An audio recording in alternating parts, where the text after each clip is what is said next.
En 1966, sous le ciel brumeux d'Angleterre, l'équipe nationale espagnole abordait la Coupe du Monde en tant que championne d'Europe en titre.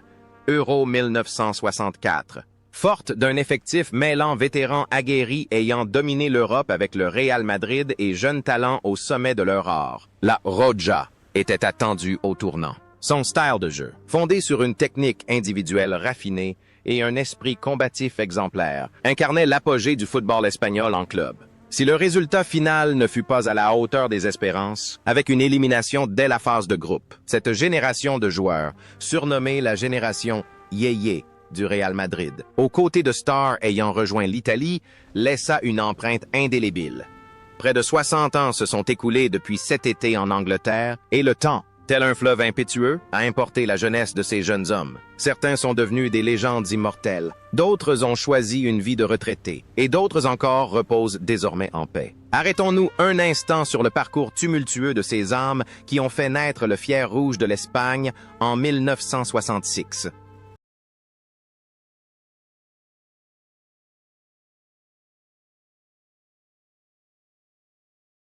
José Ángel Iribar dominait les cages espagnoles en 1965. À 23 ans, ce Basque surnommé El Chopo, le peuplier, était un rempart irremplaçable.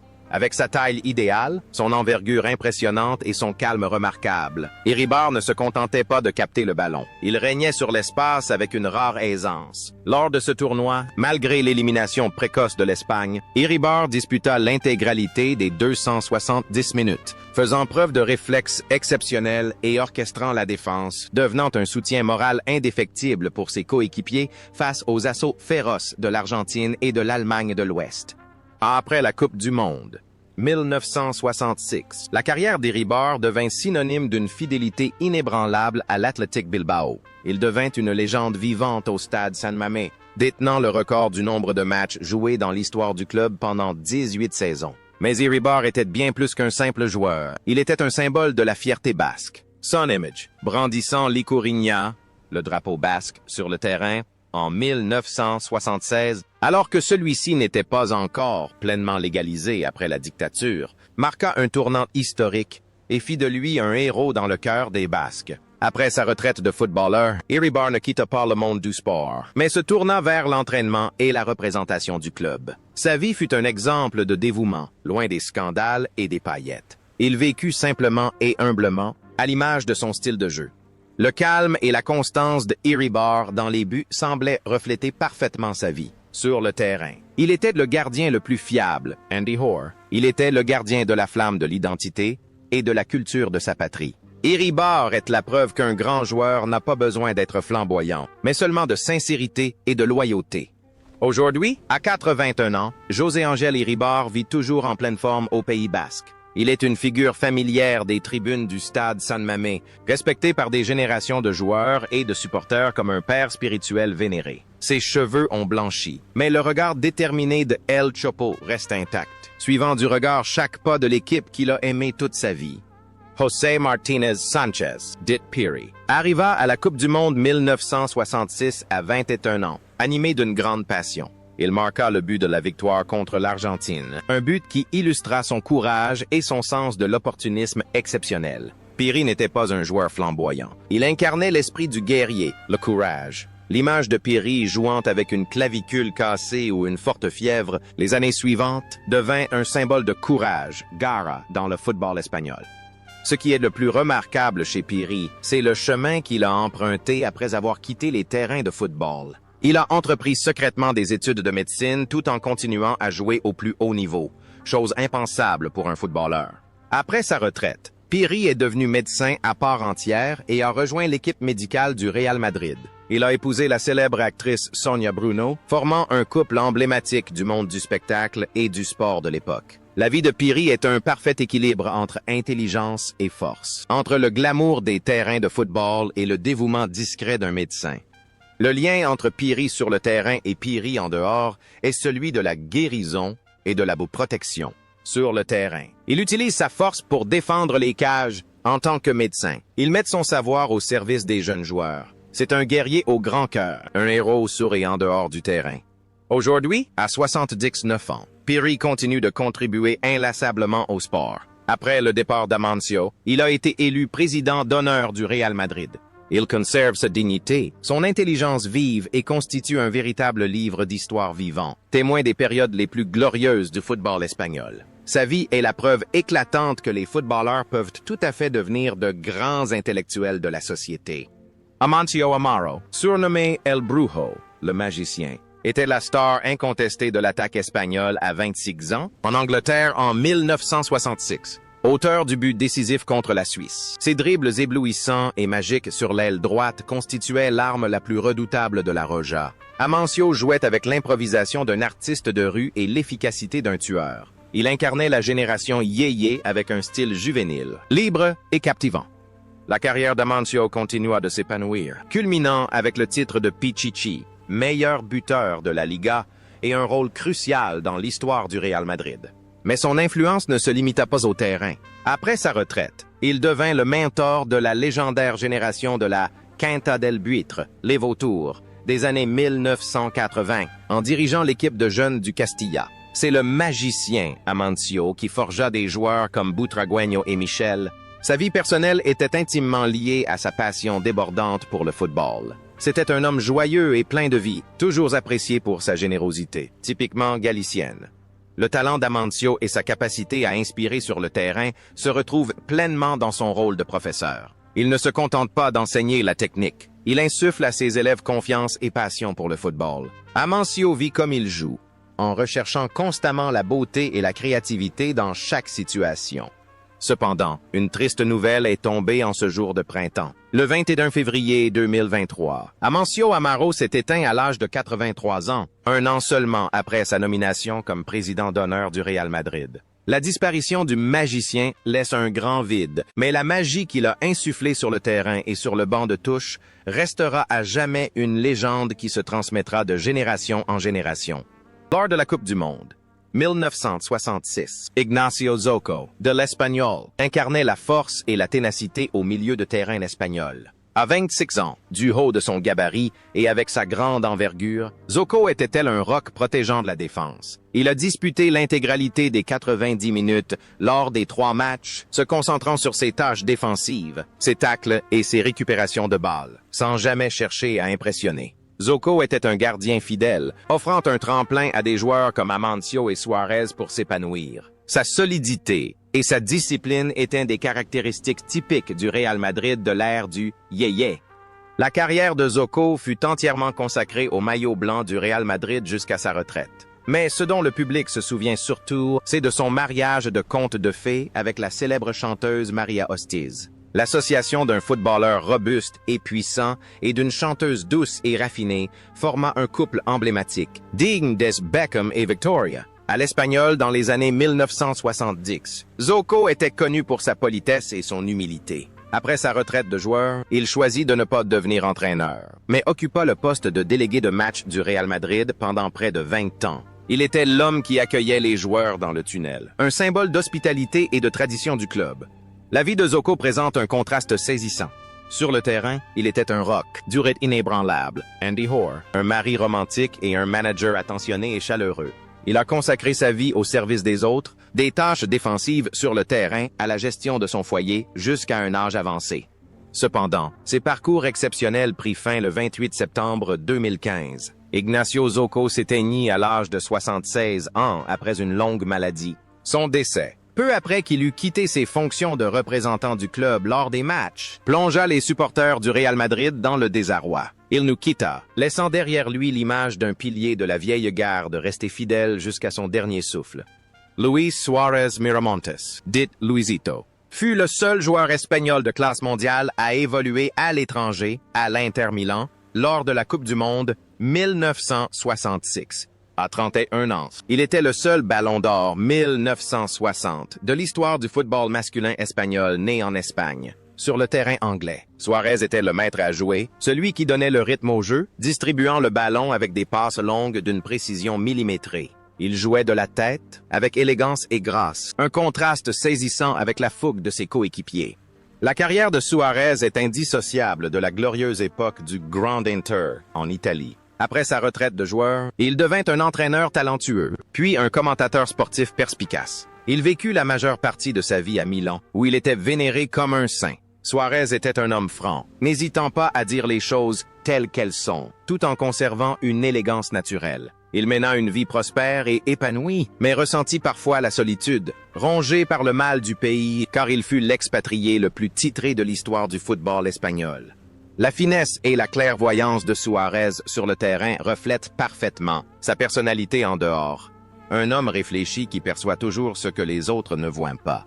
C'est un artiste parmi les guerriers, un sage du football.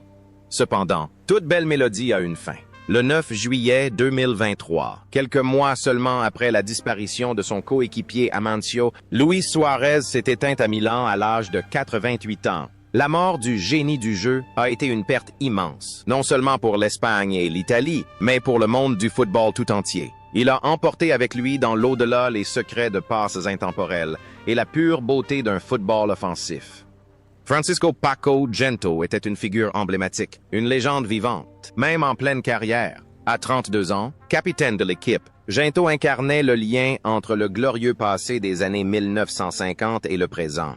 Le tourbillon Cantabric, dont la vitesse fulgurante avait jadis terrorisé l'Europe, jouait désormais avec expérience et classe. Bien qu'il n'ait plus les pointes de vitesse terrifiantes de sa jeunesse, la présence de Gento sur le terrain restait un cauchemar permanent pour tout défenseur. Il était l'âme, le symbole de la soif de victoire.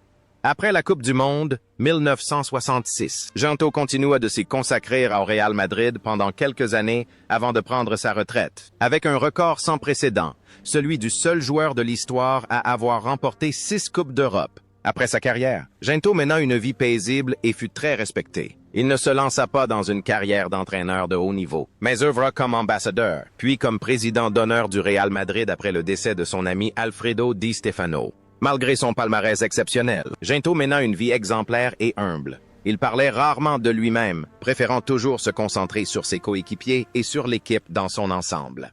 Il existe un contraste saisissant entre Gento sur le terrain et Gento en dehors. Sur le terrain, il est d'une rapidité fulgurante et rugit comme une tempête. Mais en dehors, il est lent, doux et calme. Tel un arbre centenaire offrant son ombre. Il observe les hauts et les bas de l'histoire du football avec une sérénité imperturbable. Mais même la légende des légendes a fini par s'achever. Le 18 janvier 2022, Francisco Gento s'est éteint paisiblement dans son sommeil à l'âge de 88 ans. Sa disparition a marqué la fin de l'une des époques les plus romantiques du football mondial. Son héritage ne se limite pas à une série de records inégalés, il est aussi une leçon de persévérance et d'humilité, celle d'un véritable géant. Francisco Fernandez Rodriguez, dit Gallego, arrive en Angleterre en 1966 à l'âge de 22 ans. Malgré son jeune âge, il s'impose comme titulaire lors des 3 matchs grâce à son jeu puissant et son physique idéal. Gallego n'est pas un défenseur central aussi subtil que Sanchis. Il mise sur la force, la détermination et un excellent jeu de tête. Lors de ce tournoi, il est l'un des rares points positifs de la défense. Un talent brut en devenir un pilier de l'équipe. Après la Coupe du Monde, Gallego rejoint Barcelone et devient une légende du club catalan. Considéré comme un géant de la défense, il est réputé pour sa ténacité et son leadership. Sa carrière, longue et brillante, est marquée par les hauts et les bas du Barça avant l'ère Cruyff. Après sa retraite, Gallego mène une vie paisible dans sa région natale, l'Andalousie. Il s'investit dans la formation des jeunes et participe occasionnellement à des événements d'anciens joueurs. Il est respecté pour sa franchise et son franc-parler, caractéristique des habitants du sud de l'Espagne. La force inébranlable de Gallego sur le terrain reflétait sa vie. Il était un pilier pour sa famille et un symbole de fidélité pour ses supporters, fuyant l'attention médiatique. Gallego a choisi une vie paisible, profitant de sa vieillesse au milieu des orangeraies et des oliveraies de sa région natale. Aujourd'hui, à 80 ans, Gallego est toujours en pleine forme. Il est l'un des derniers témoins vivants de la génération dorée du FC Barcelone des années 1970 et de l'équipe nationale espagnole de 1966. Bien que le football moderne ait considérablement évolué, l'image d'un défenseur central inébranlable, alliant passion et sang-froid, demeure un précieux exemple pour les générations futures. Manuel Sanchis Martinez, dit Sanchez Senior, arriva à la Coupe du Monde 1966 au sommet de sa forme. À 28 ans, Arrière latéral à l'âme d'un guerrier offensif, il fit des merveilles en inscrivant le premier but de l'Espagne contre la Suisse. Avec son style intrépide, agressif et techniquement doué, Sanchís incarnait l'esprit du Real Madrid de l'époque, élégant et tenace. Il fut l'un des joueurs clés de la génération Yéyé, qui remporta la Coupe d'Europe cette même année. La carrière de Sanchís continua de s'épanouir après 1966 avec le Real Madrid, remportant de nombreux titres de champion d'Espagne. Cependant, son plus grand héritage dans le football ne se résume pas à des trophées, mais constitue un véritable chef-d'œuvre. Son fils, Manolo Sanchís, il a élevé son fils pour qu'il devienne le capitaine légendaire de l'équipe royale, créant ainsi le seul duo père-fils à avoir remporté la Coupe d'Europe avec le Real Madrid. Après sa retraite, Sanchís a choisi une vie relativement discrète, se concentrant sur ses projets d'entreprise et soutenant la carrière de son fils. Homme de famille, strict mais plein d'amour, il a discrètement posé les fondements d'une glorieuse famille du football. La force et le sens de la continuité sont les fils conducteurs qui unissent Sanchís, tant sur le terrain que dans la vie de tous les jours. Sur le terrain, il écarte les obstacles pour que ses coéquipiers puissent briller. Dans la vie, il ouvre la voie à son fils pour qu'il atteigne les sommets de la gloire. Il est l'incarnation même du père et du mentor exceptionnel. Cependant, le cycle de la vie, naissance, vieillissement, maladie et mort n'épargne personne. Le 28 octobre 2017, Manuel Sanchís s'est éteint à l'âge de 79 ans des suites d'une embolie pulmonaire. Sa disparition a plongé la famille du Real Madrid dans un immense chagrin. Il était non seulement un défenseur exceptionnel, mais aussi le fondateur d'une lignée prestigieuse dans le football espagnol.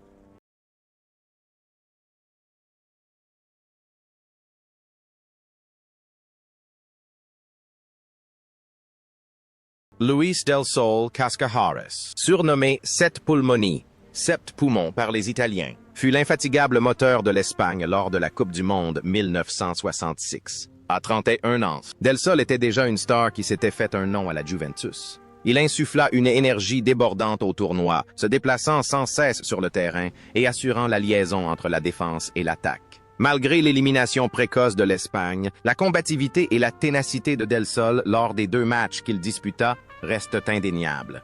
Il incarnait à la perfection la technique espagnole et la rigueur tactique du football italien. La carrière de Del Sol fut un parcours glorieux à travers 3 grands clubs, le Real Betis, le Real Madrid et la Juventus. Il fut le premier joueur espagnol à connaître un tel succès en Serie A. Après sa retraite, il retourna dans son club de cœur, le Real Betis, où il occupa diverses fonctions, de secrétaire technique à entraîneur. Il est considéré comme le plus grand joueur de l'histoire du Betis, une véritable icône de la ville de Séville. Sa vie fut marquée par la simplicité et l'humilité. Il a toujours refusé les éloges excessifs et préférait qu'on se souvienne de lui comme d'un homme qui a toujours tout donné pour son équipe. La persévérance et le dévouement dont a fait preuve les 7 poumons sur le terrain reflétaient sa personnalité en dehors. Il s'est consacré corps et âme au football, à sa famille et au club qu'il aimait. Véritable trait d'union entre les cultures footballistiques espagnoles et italiennes. Il a ouvert la voie à de nombreux joueurs souhaitant évoluer à l'étranger. Le 20 juin 2021, Luis del Sol s'est éteint à l'âge de 86 ans. Sa disparition a plongé le monde du football dans une immense tristesse. Les supporters du Betis et de la Juventus se sont recueillis devant son cercueil, rendant un dernier hommage à une légende qui a consacré sa vie entière à la course et à l'excellence. Joaquín Peiró, surnommé El Galgo, le limier, pour son envergure et sa vitesse gracieuse, arriva à la Coupe du Monde 1966 au sommet de sa forme à l'Inter Milan. À Trentons, il était l'un des attaquants les plus modernes de son époque.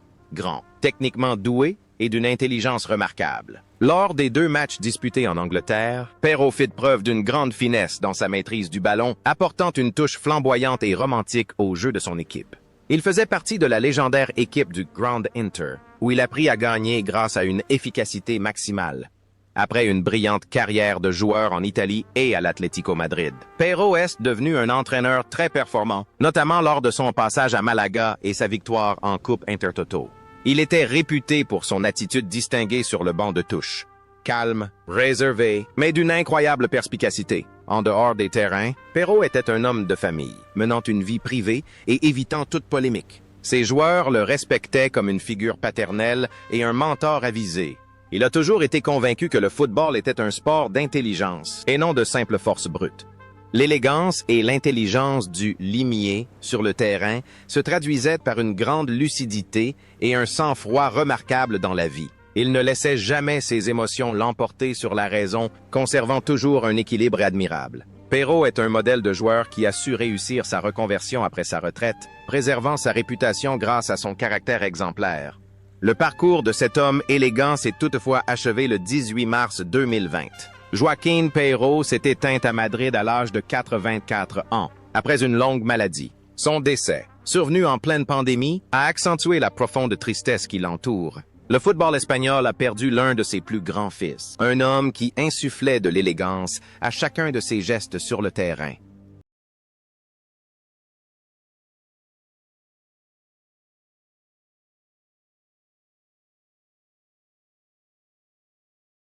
Severino Reja fut un cas unique dans le football, un joueur fidèle à un seul club durant toute sa carrière. Lors de la Coupe du Monde 1966, à 27 ans, il était le latéral gauche numéro 1 de l'Espagne. Reconnu pour sa vitesse et ses montées offensives sur l'aile, une qualité relativement nouvelle à l'époque, Reja apporta du dynamisme à ce flanc lors des 2 matchs qu'il disputa. Il fut un membre clé de la génération dorée du Real Saragosse, surnommé Los Magníficos, les Magnifiques.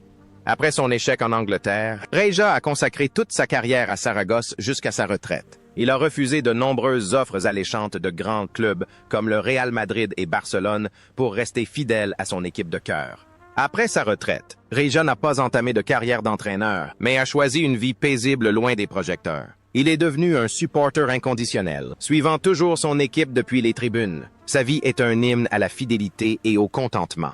L'engagement indéfectible de Reja sur le banc de touche, sur le terrain, reflète sa loyauté absolue en dehors. Dans un football de plus en plus commercialisé, l'histoire de Reja est un magnifique exemple d'amour pur pour son équipe.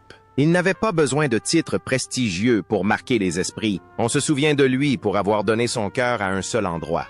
Aujourd'hui, à 86 ans, Severino Reja coule une retraite paisible à Saragosse. Considéré comme la plus grande légende vivante du club, il est toujours acclamé par les supporters à chacune de ses apparitions.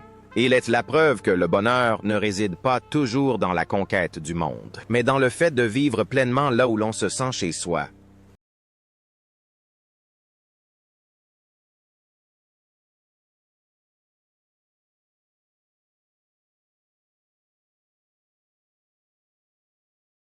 Marcelino Martinez Cao, plus communément appelé Marcelino, arrive à la Coupe du Monde 1966 en héros national. 2 ans auparavant, son but spectaculaire de la tête contre l'Union soviétique avait offert la victoire à l'Espagne à l'Euro 1964. Cependant, en Angleterre, en 1966, il ne disputa qu'un seul match et ne put réitérer cet exploit.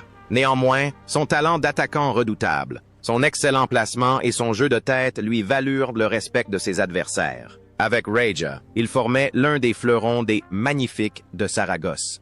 La carrière de Marcelino a été fortement perturbée par les blessures, le contraignant à une retraite prématurée à l'âge de 29 ans. Cependant, sa vie après le football a été très épanouissante. Il est retourné dans sa Galice natale, menant une vie simple auprès de sa famille. Sans ambition de pouvoir ni de gloire, il trouvait du bonheur dans les plaisirs simples du quotidien. Il raconte encore aujourd'hui à ses enfants et petits-enfants l'histoire de son but en or de 1964. Non pas avec arrogance, mais avec la douce fierté de celui qui a marqué l'histoire.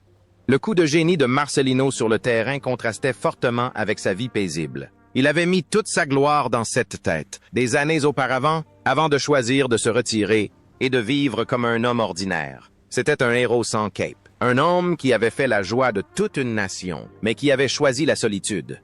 Aujourd'hui, à 84 ans, Marcelino vit dans sa ville natale. Il est toujours en pleine forme et d'une grande lucidité. Les supporters espagnols continuent de citer son nom lors des grands tournois nationaux, comme un symbole de chance et de gloire. Il est une légende vivante. La preuve qu'un moment de gloire peut marquer une carrière, mais que c'est l'attitude qui forge une personne.